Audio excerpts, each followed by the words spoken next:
katakan terima kasih kepada Tuhan atas setiap dosa yang Tuhan ampuni dalam hidup kita.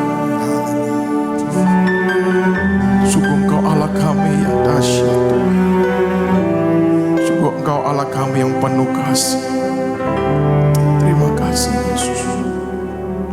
Mari angkat tangan bersama-sama saudara-saudaraku terkasih.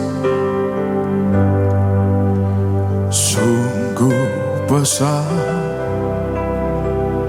pengorbananmu bagiku, terlalu dalam untuk dimengerti.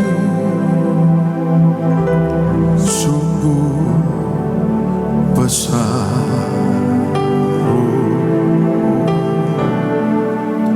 sungguh indah yang Kau pikirkan tentangku, tak terselami bagiku. Kata sungguh indah Tuhan, sungguh indah.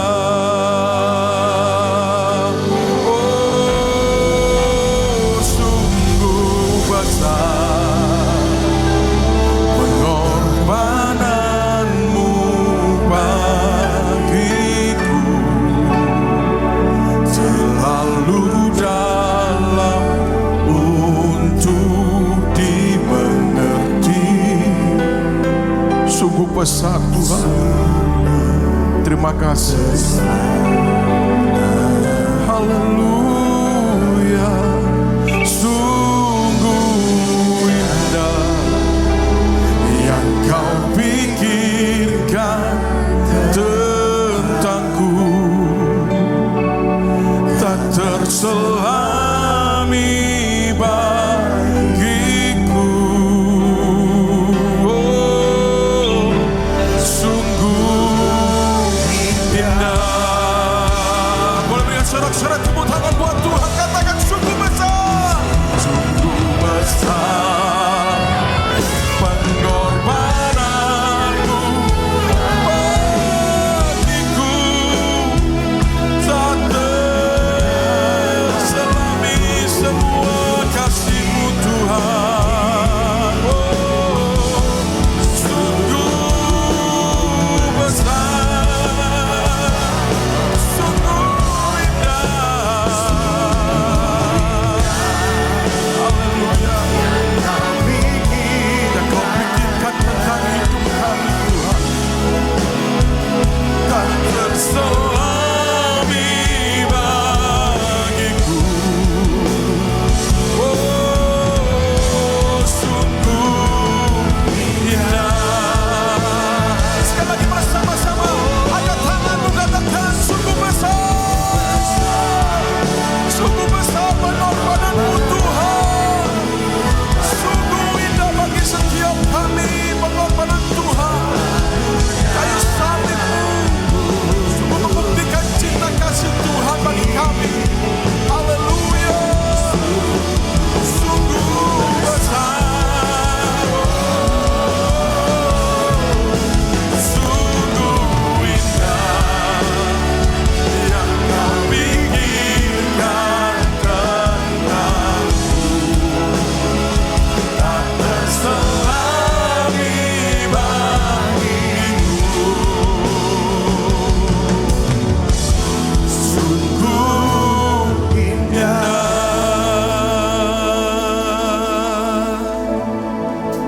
sungguh besar pengorbananmu bagiku. Kami mau katakan dari dasar hati kami, sungguh besar pengorbanan Tuhan bagi kami. Sungguh mulia Engkau Tuhan. Hanya Engkau Tuhan yang layak kami sembah selama-lamanya. Tidak ada yang lebih indah selain kami boleh mengingat kasih setia Tuhan.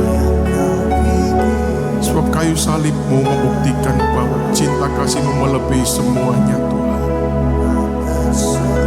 kasih Yesus. Terima kasih Yesus. Haleluya. Katakan sungguh indah. Sekali lagi jemaat yang kasih Tuhan, katakan sungguh besar pengorbananmu Tuhan. Sungguh besar pengorbananmu bagiku, terlalu dalam untuk dimengerti. Oh, sungguh besar,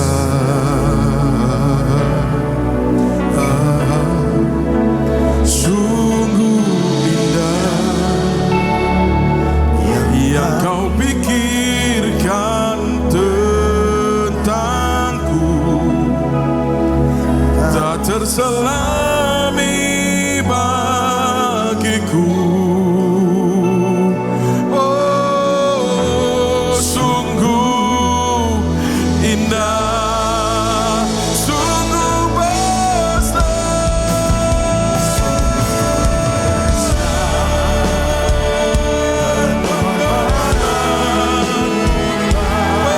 Pengorbananmu Yesus,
haleluya.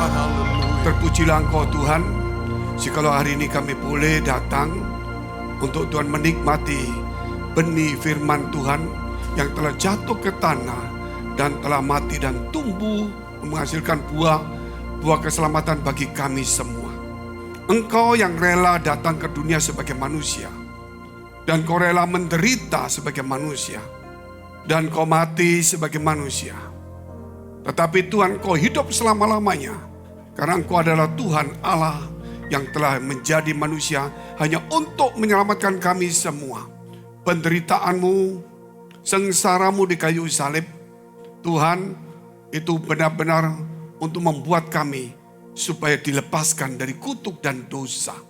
Oleh karena itu Tuhan, biar setiap kami tidak melupakan salib, tidak melupakan kematian-Mu, dan selalu membawanya dalam kehidupan kami. Supaya ego kami, hawa nafsu kami, supaya juga dimatikan. Dan kami dibangkitkan menjadi manusia baru. Yaitu Tuhan, supaya membawa berita ini di dalam kehidupan kami kepada banyak orang. Kami berdoa Tuhan untuk mereka dalam pergumulan.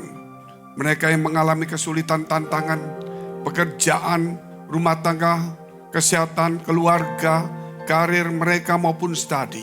Bahkan mereka yang sakit seperti saudara kami. Tuhan, baik Stefanus, Yunani maupun Kristin, tidak henti-hentinya kami bawa ke dalam tangan Kau. Karena kami percaya oleh bilur-bilur-Mu, penyakit kami boleh menjadi sembuh. Dan kematian-Mu membawa Tuhan kemenangan. Supaya kami dilepaskan dari kutuk dan dosa. Supaya kami boleh dipulihkan menjadi anak-anak Allah. Di dalam nama Tuhan Yesus, kami sudah mengucap syukur dan berdoa. Haleluya. Amin. Amin. Amin. Shalom saudara yang dikasihi Tuhan. Kita tahu sekarang kita memperingati namanya kematian Kristus. Kristus sudah mati pada saat saudara 2000 tahun yang lalu, dan dia bangkit juga pada tahun 2000 tahun yang lalu. Kita hanya memperingati, tetapi apakah kita bisa membawa kematian Kristus ini dalam hidup kita? Kita hanya memperingati karena kita diselamatkan. Tapi kita tidak pernah membawa kematian Kristus dalam hidup kita. Kematian atas dunia, kematian atas egois kita, kematian atas kemauan kita, supaya kita melepaskan kehendak kita dan mencari kehendak Allah. Sebab sebagai orang Kristen saudara diberi tantangan dua pandangan, yaitu apakah kita mencari kehendak kita, apakah kita meletakkan kehendak kita dan mengambil kehendak Bapa. Yesus ketika di kayu salib, ada hal-hal yang perlu saudara lihat. Pertama dia katakan sudah selesai. Berarti dia punya tugas di bumi ini sudah selesai. Selesainya pada waktu di kayu salib. Kemudian dia berkata saudara bahwa kepada penjahatnya yang ada di sampingnya, hari ini juga engkau ke Firdaus bersama dengan aku. Ada 7 perkataan. Salah satunya, hari ini juga engkau ke Firdaus bersama dengan aku. Apa yang dia lakukan? Menyelamatkan orang di tengah-tengah penderitaannya, di tengah-tengah kesengsaraannya. Saudara, dia masih menyelamatkan satu orang juga. Penjahat. Kenapa? Karena penjahat itu saudara dengan rendah hati berkata kepada Yesus supaya ingat akan dirinya. Dan kita melihat juga kemudian apa di kayu salib. Ketika dia menderita, diolok-olok, dicaci maki. Dia berkata, Bapa ampunilah mereka, karena mereka tidak tahu apa yang mereka perbuat. Siapakah Yesus ini sesungguhnya? Sampai dia juga berkata, Bapa, ke dalam tanganmu kuserahkan nyawaku. Jadi dia yang menyerahkan, bukan diambil oleh malaikat. Dia yang menyerahkan. Siapakah Yesus ini, saudara? Saudara berkata bahwa di kayu salib, itulah tugas Tuhan. Ke bumi ini telah selesai semuanya. Tinggal bagaimana dengan kita saat ini, saudara. Oleh sebab itu Tuhan katakan ketika dia berkata kepada Petrus bahwa dia harus menderita dan mati, tetapi dia akan bangkit pada hari ketiga. Maka Petrus mencoba untuk mencegahnya. dan berkata, kiranya itu tidak terjadi padamu. Tetapi Yesus katakan, enyalah iblis. Sebab engkau hanya memikirkan pikiran manusia. Bukan apa yang dipikirkan Tuhan Allah. Kita sebagai manusia, saudara. Iblis masuk dalam pikiran kita sebagai manusia. Sehingga kita memikirkan cara berpikir manusia yang selalu egois dan terikat oleh dosa.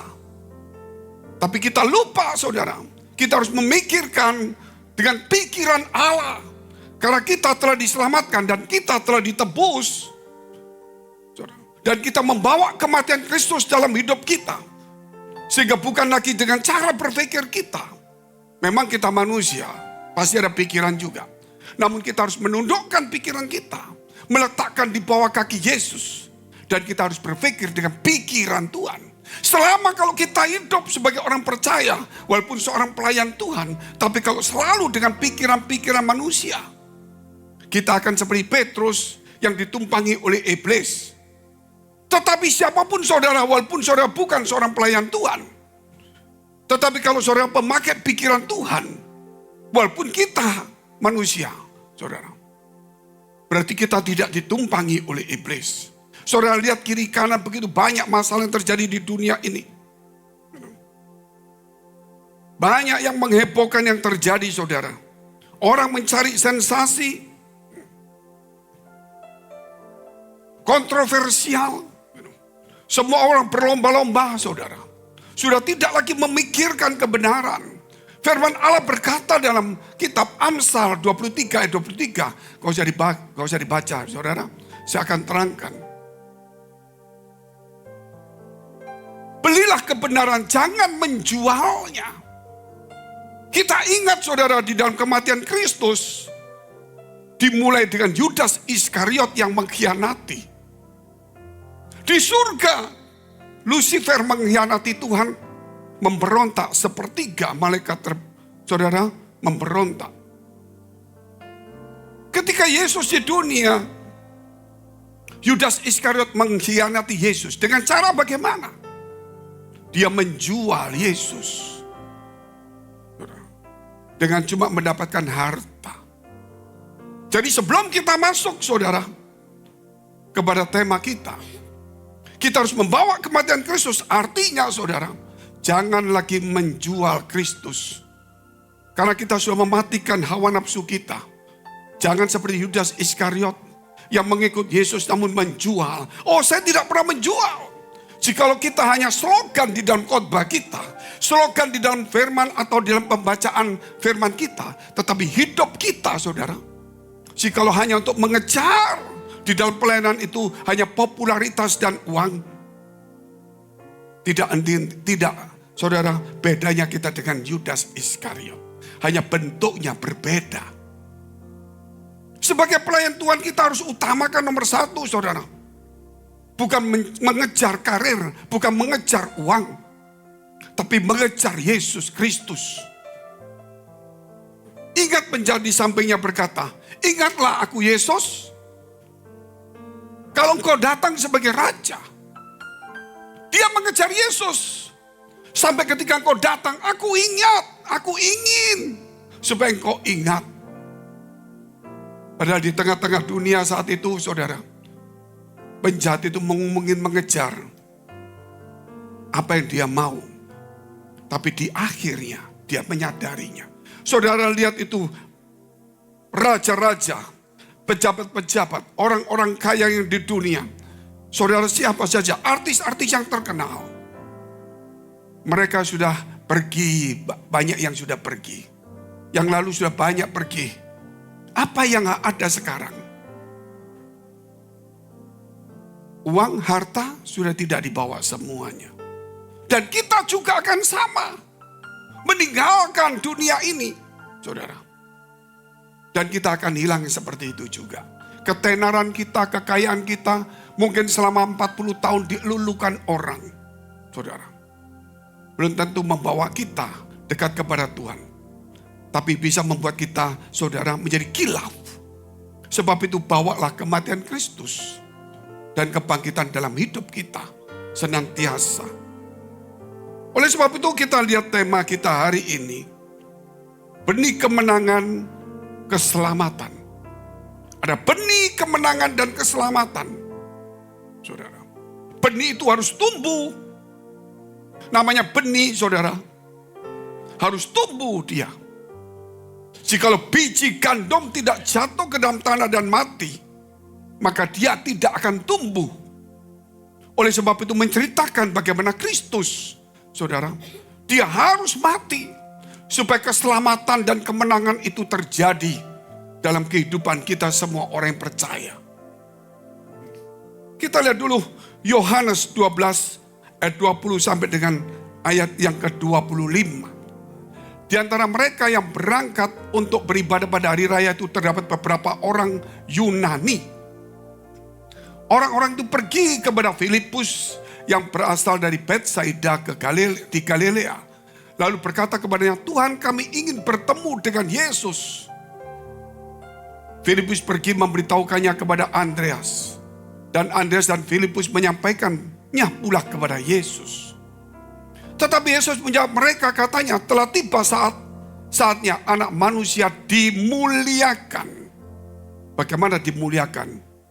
Aku berkata kepadamu, sesungguhnya jikalau biji gandum tidak jatuh ke dalam tanah dan mati, ia tetap satu biji saja. Tetapi jika ia mati, ia akan menghasilkan banyak buah. Barang siapa mencintai nyawanya, ia akan kehilangan nyawanya. Tetapi barang siapa tidak mencintai nyawanya di dunia ini, ia akan memeliharanya untuk hidup yang kekal. Yesus menceritakan sebelum saudara dia disalibkan.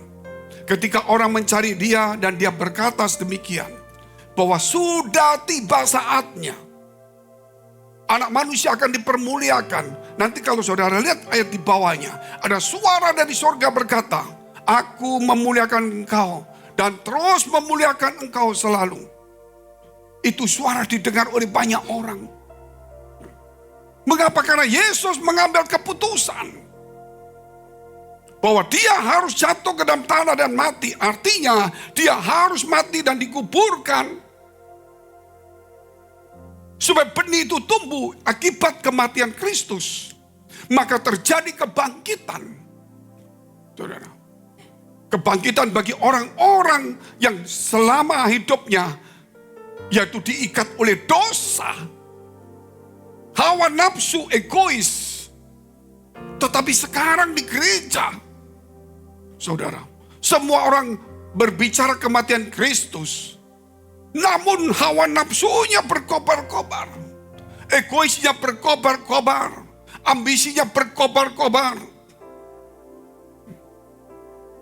Sudah lupa untuk mematikannya. Ini akhir zaman iblis bekerja luar biasa. Sama seperti akhir dari perjalanan Yesus.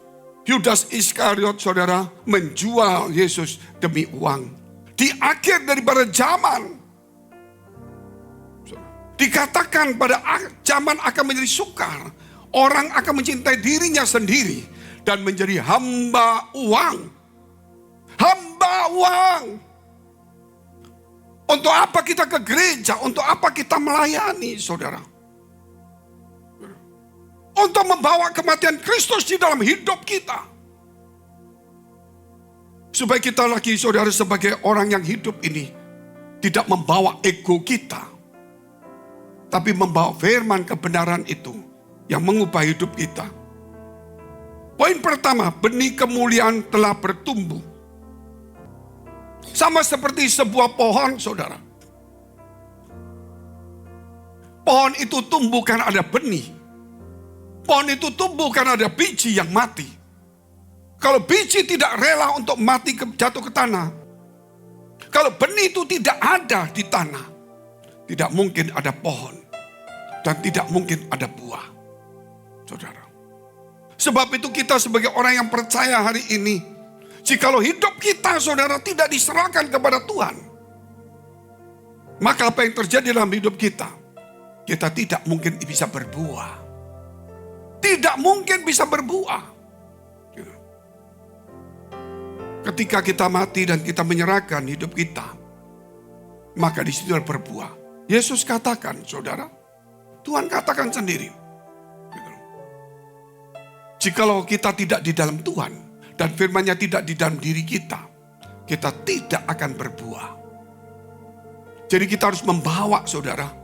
Kita harus hidup berbuah. Itu bukanlah apa? Karena ada benih yang telah mati itu. Jadi kita dilahirkan oleh kematian Kristus. Kita bukan dilahirkan oleh kebangkitannya, tetapi dilahirkan oleh kematian Kristus. Dan kemudian kita hidup oleh kebangkitannya. Banyak orang saudara mulai bertukar. Oh, kita dilahirkan oleh kebangkitan Kristus, saudara. Sehingga hidupnya merasa ingin menang terus. Tapi ingat, saudara, kalau kita bicara hidup itu harus dari kematian dulu. Jadi kita ini yang benar adalah dilahirkan dari kematian Kristus. Namun kemudian kita hidup dalam kehidupan Kristus itu sendiri. Ingat itu saudara, kita pegang sampai akhir zaman. Saudara memang sebagai pemenang. Tapi pemenang dimulai dilahirkan, saudara, dari benih yang mati itu. Dari kematian Kristus itulah kita hari ini lahir. Jadi manusia lama kita harus mati semuanya. Banyak orang, saudara, berkata, aku mau naik ke gunung Tuhan. Saya suatu saat, saya pergi ke Gunung Ijen. Di situ ada blue fire dan ada belerang juga. Saya ke sana, saudara, membawa orang-orang untuk melatih. Bagaimana kalau kita naik ke gunung Tuhan itu. Dan di situ kita mulai PM, yaitu membuat media untuk pesan-pesan firman Allah. Semua capek naiknya, saudara. Saya bilang naik ke gunung Tuhan itu tidaklah mudah. Begitu mereka sampai naik untuk kedua kali berangkat belum tentu mau. Saya 3 kali berangkat. Nggak sampai dalam waktu 6 bulan. Itu perjalanan jam 2 malam, debu semuanya. Sampai di sana jam 4. Untuk cuma lihat blue fire. Saya nggak suka lihat blue fire. Saya nggak ada apa-apa yang di sana. Saya hanya untuk mendampingi teman-teman anak-anak muda. Supaya mentalnya kuat. Tapi saudara lihat. Di sana ada ratusan orang. Mungkin puluhan, nggak sampai ratusan. Orang-orang sana saudara naik gunung cepat sekali. Turun saudara. Naik lagi, turun. Naik tidak membawa beban, turun membawa beban. Kita cuma 1 kali naik, saudara. Nggak mau lagi. Mereka 1 hari naik turun bisa 7, 6, sampai 8 kali. Kita sama-sama naik. Sama-sama turun. Bedanya, mereka naik turun lebih banyak dalam 1 hari. Karena mereka mengambil belerang dan menjualnya. Saudara. Mereka naik dengan ngotot sekali. Saudara. Hanya untuk mengambil belerang. Untuk mereka mendapatkan income dalam hidupnya. Sebab itu banyak juga orang Kristen hari ini. Ngomongnya naik ke gunung Tuhan tapi dia turun juga. Kenapa? Dia naik, saudara. Dia puasa tapi hidupnya kerap kali dia turun juga. Karena dia bukan untuk berjumpa dengan Tuhan. Mungkin dia seperti orang-orang yang mencari nafkah di dalam gunung Tuhan. Bukan mencari Tuhan. Banyak orang yang giat melayani. Menampilkan dirinya semuanya. Tapi juga ada orang, saudara, yang tidak terlalu banyak seperti itu. Tetapi ketika dia naik ke gunung Tuhan, dia cuma ingin berjumpa dengan Tuhan. Tapi tidak sedikit orang mau naik ke gunung Tuhan. Hanya untuk, saudara, menjual atau mencari sesuatu. Oleh sebab itu ketika saudara melihat apa yang terjadi. Ketika Tuhan ada di Sinai. Maka dia berkata hanya Musa yang boleh naik. Yang lain tidak boleh naik. Kenapa tidak boleh naik, saudara? Karena semua naik, kalau naik.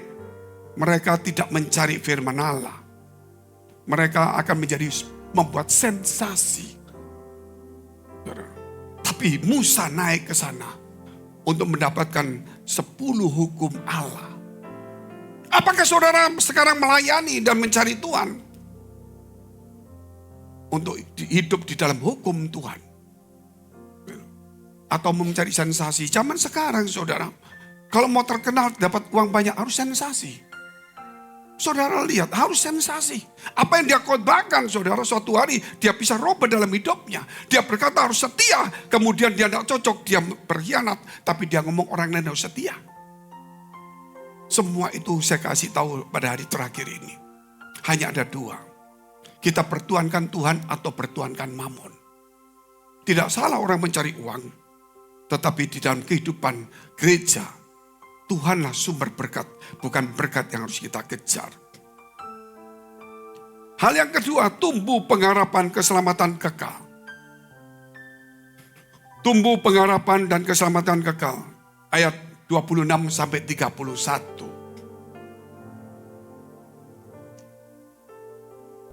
Barang siapa melayani aku, ia harus mengikut aku.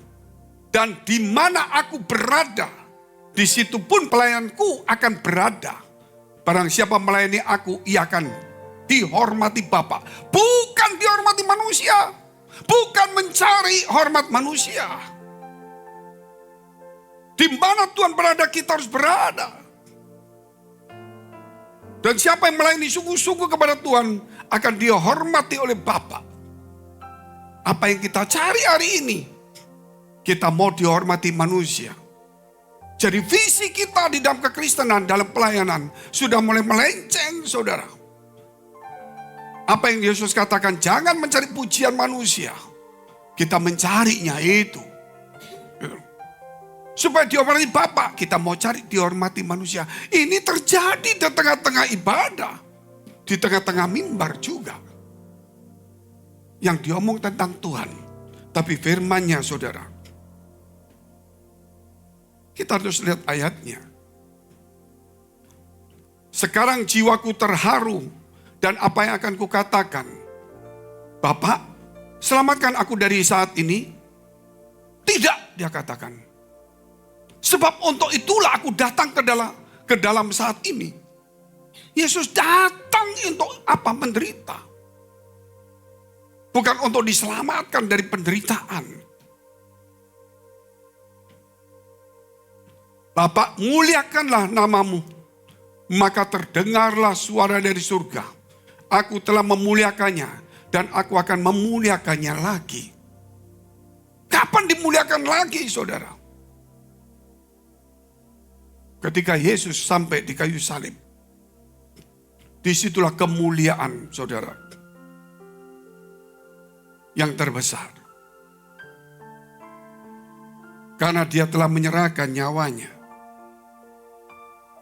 Dia mengakhiri dirinya sebagai manusia 100%. Dia kembali ke wujudnya sebagai Tuhan yang 100%. Banyak orang mempertentangkan, saudara. Kalau saudara membaca kitab Ibrani pasal 4, kalau usah dibaca. Dikatakan, saudara. Kematian Yesus itu untuk memusnahkan iblis. Tetapi iblis berkata, Yesus tidak mati. Supaya orang, saudara, tidak menerima kematian Kristus itu. Iblis tahu Yesus ada. Dia pakai yang lain. Yesus ada, punya mujizat. Tapi tidak mati. Supaya dosa itu tetap. Saudara, engkau percaya Yesus sebagai penyembuh. Engkau percaya Yesus sebagai seorang pembuat mujizat dari Allah, utusan Allah atau apa saja. Tapi kalau engkau tidak mempercayai kematian Kristus untuk kita, bahwa iblis telah menipu kita hari ini. Sejak awal dikatakan ketika manusia jatuh di dalam dosa, Adam dan Hawa jatuh dalam dosa, maka Tuhan berkata, aku akan mengadakan permusuhan antara perempuan ini dan keturunannya dengan antara ular dan keturunannya. Keturunan ular akan meremukkan tumit kakinya. Dari keturunan perempuan ini. Keturunan perempuan. Yesus lahir dari Roh Kudus melalui Maria. keturunan perempuan ini akan meremukkan kepala daripada ular. Itu sudah ada pada saat manusia jatuh di dalam dosa. Itu firman Allah. Jadi kematian Yesus itu, saudara, memang ada penderitaan yang harus dialami Yesus. Tumitnya mungkin remuk karena dia dipaku.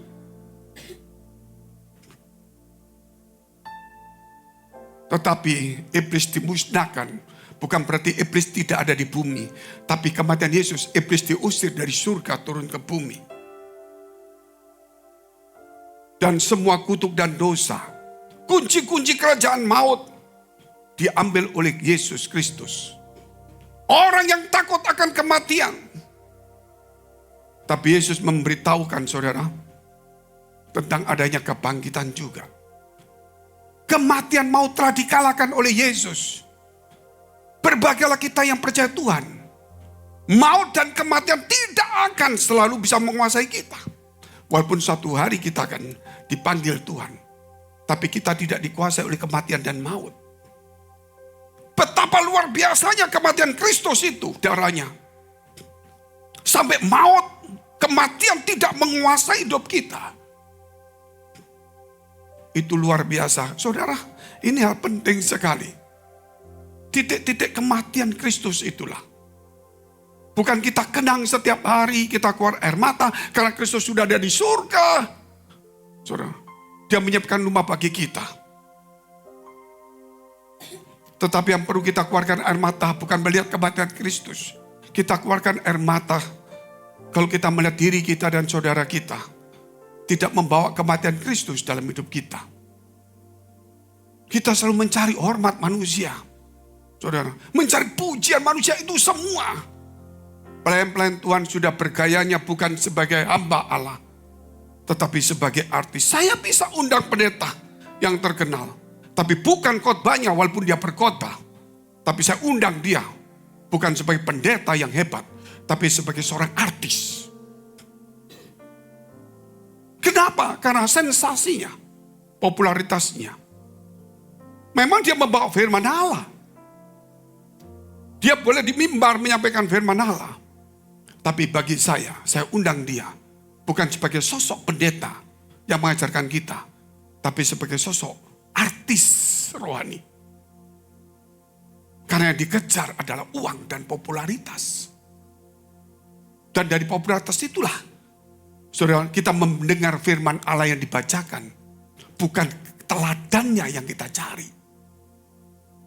Saudara lihat orang berbondong-bondong sekarang. Untuk mencari, saudara menjadi terkenal, cari uang gampang buat sensasi. Tapi kematian Kristus itu kematian diri kita. Kematian ego kita sebagai seorang pelayan Tuhan. Makanya dikatakan aku memuliakan. Dan siapa yang mengikut Tuhan akan dihormati oleh Bapa. Biar ada tumbuh pengharapan keselamatan kekal, saudara. Tumbuh pengharapan dan keselamatan kekal. Itu poin yang kedua. Kita lihat poin yang ketiga. Terang hidup masa depan. Ayat 32 sampai 36. Saudara, kita bicara keras, bukan kasar. Mungkin sekali-sekali kita perlu mendengar kebenaran dengan saudara, makanan keras. Bukan karena kita terbaik. Saudara, kita sudah baik. Mungkin dengan makanan keras sekali kita terima ini, supaya kita lebih baik. Amin. Izinkanlah firman itu seperti pedang bermata dua. Izinkan firman itu, saudara, untuk menjadi makanan keras bagi kita. Bukan kita supaya dimarahi. Bukan kita dihakimi karena Tuhan tidak menghakimi. Bukan karena kita tidak baik. Kita sudah baik. Tapi dengan makanan keras itu, supaya kita lebih baik. Bukan karena saya baik. Bukan karena saya, saudara, terbaik. Tapi saya ingin lebih baik. Saya mengajak untuk teman-teman supaya lebih baik. Makanya izinkan, saudara, makanan keras itu selalu ada dalam hidup kita. Ayat 32 sampai 36. Dan aku apabila aku ditinggikan dari bumi, Aku akan menarik semua orang datang kepadaku. Ini dikatakannya untuk menyatakan bagaimana caranya ia akan mati. Lalu jawab orang banyak itu, kami telah mendengar dari hukum Taurat bahwa Mesias tetap hidup selama-lamanya. Bagaimana mungkin engkau mengatakan bahwa anak manusia harus ditinggikan? Siapakah manusia itu? Kata Yesus kepada mereka, hanya sedikit waktu lagi. Sedikit waktu lagi, terang ada di antara kamu. Selama terang itu ada padamu, percayalah kepadanya. Supaya kegelapan jangan menguasai kamu. Barang siapa berjalan dalam kegelapan, ia tidak tahu kemana ia pergi. Percayalah kepada terang itu selama terang itu ada padamu. Supaya kamu menjadi anak-anak terang. Sesudah berkata demikian, Yesus pergi bersembunyi dari antara mereka. Kita tahu Yesus mati di kayu salib. Tapi sebelumnya saudara tidak tahu bahwa Yesus sudah memberikan nasihat. Yaitu percayalah kepada terang itu. Waktunya sudah singkat, tinggal sedikit. Percayalah kepada terang itu. Supaya terang itu saudara mengalahkan kegelapan dalam hidup kita. Supaya hidup kita, jangan hati kita gelap. Saudara. Tapi kita berjalan dalam terang. Waktu sudah sangat singkat sekali. Bukan seperti tahun yang lalu, ini sekarang lebih dekat lagi dengan kedatangan Kristus. Seharusnya kita lebih sungguh-sungguh dalam hidup ini. Bukan seperti tahun yang lalu. Bukan seperti 10 tahun yang lalu. Selama 1 tahun kita mendengar firman Allah. Apakah kita bisa maju selangkah rohani kita? Apakah kita tetap? Karena waktu itu berjalan terus, tidak bisa tidak. Kita dituntut saudara untuk hal itu. Terang hidup masa depan. Percayalah kepada terang itu selagi kita hidup. Supaya kita tidak berjalan dalam kegelapan. Saya mau cerita sedikit waktu.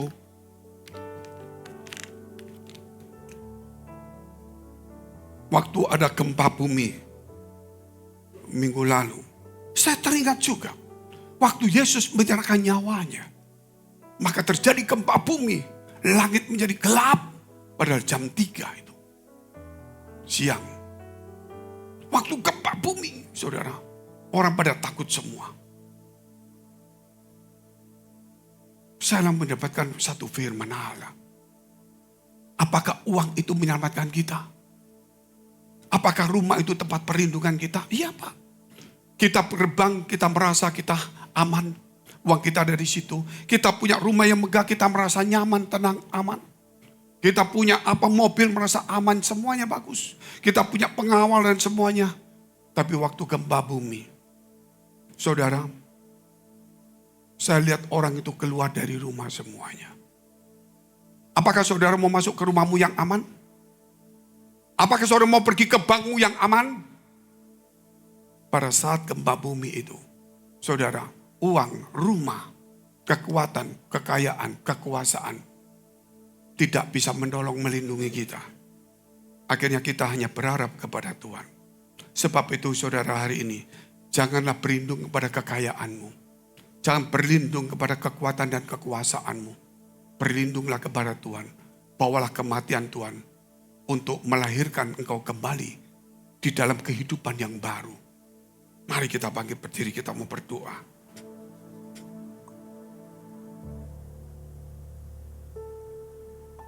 Engkau mengurapi setiap kami yang ada di tempat ini.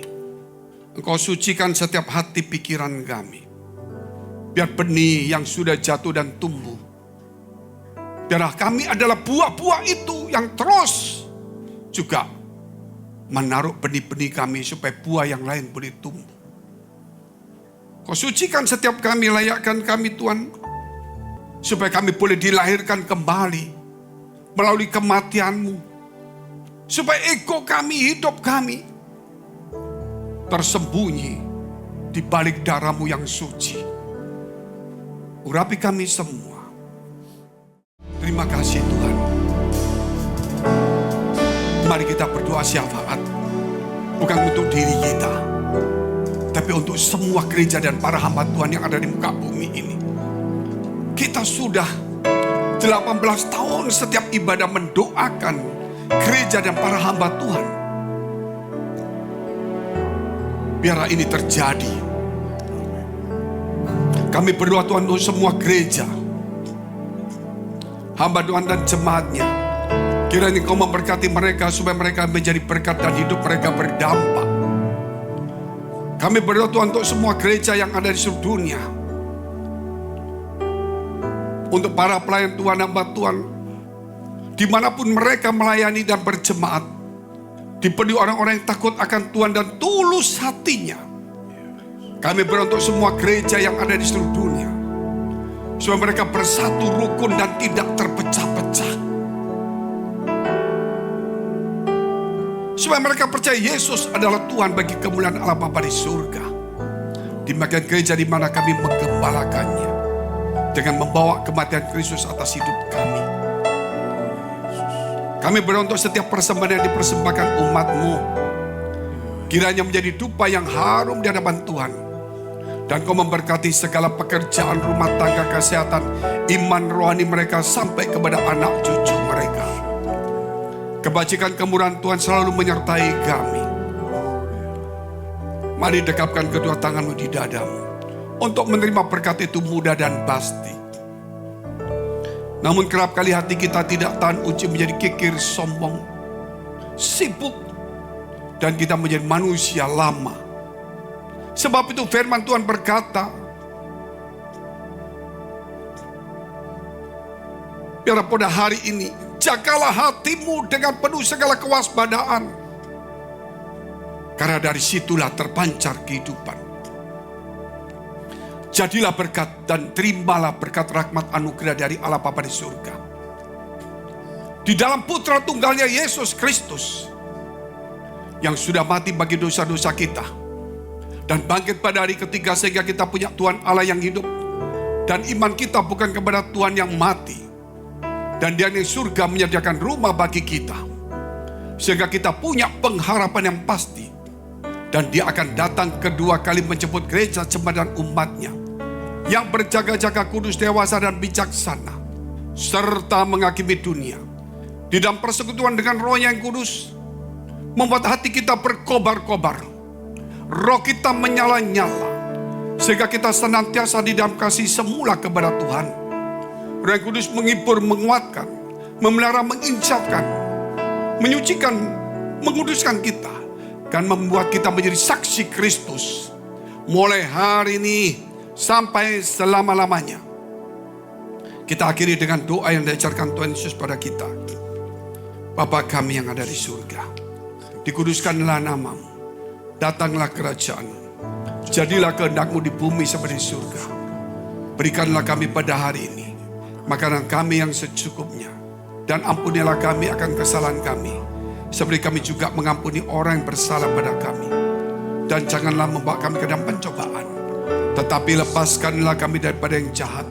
Karena Engkau yang punya kerajaan dan kuasa dan kemuliaan sampai selama-lamanya. Amin. Haleluya, kibarkan romantiknya, Yesus Raja segala raja. Haleluya, bangkitlah gerejanya, kita lebih dari pemenang.